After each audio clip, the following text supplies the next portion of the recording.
Welcome to episode 4, Monday Talks with Marshall, where you get to find out if I made it to Paris. So, Marshall, tell me about the process for being selected to go to Paris. So, all the Team USA best athletes in America, we all come together to compete at the USA Paralympic Trials where I was last episode in Miramar, Florida.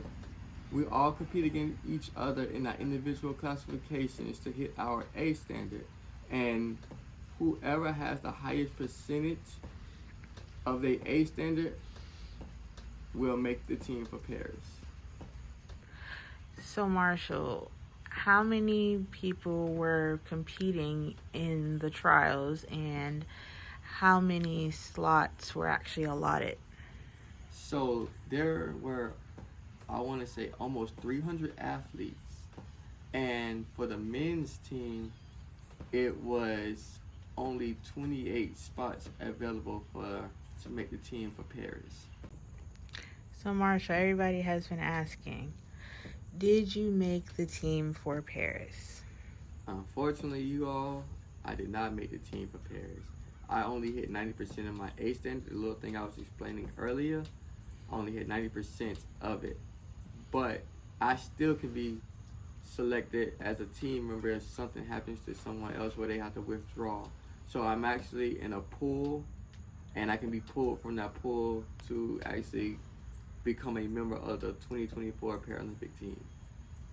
But as of right now, I would not be attending Paris. So, does this mean that you are done for the year? No, actually it doesn't. I'm actually going to continue to train until they leave to go to Paris, and then after that, if I'm not unfortunately called up to come to Paris, then my off-season training will begin and get ready for next year. So, what does off-season training look like? Well, I will first get 6 to 8 weeks off from all activities to get my body some good rehab, a place to just rest, and get my mind refocused for next season. And then I will go into a 8-week preseason training, and then from there I'll have a break, and then I will go into my regular season training. This is your first time not being selected for a team in 7 years. How do you feel? In all honesty, I am a little disappointed, but it shows me that I still have some work to do. Even though I ran very well from what most of you all seen, there's still some room for improvement to get closer to the A standard and to make me work a lot harder, because I don't ever want to be complacent. So this is my first time actually dealing with the fact that I never actually not made a team. You know, I thank God that I actually made a team for 7 years, and I've been consistent, a very consistent running. But now it's time for me to kick it in overdrive and find another gear, because what I've been doing has been enough, but now it's time to raise the game to another level, and that's what I'm willing to do. The season didn't end in the way you envisioned it, but what are some of your key takeaways from it? For starters, I fixed my reaction time. I always felt like my reaction time wasn't as best as it could be, but I ended the season with a better reaction time than I started it with. So that's one takeaway. I fixed my start as well.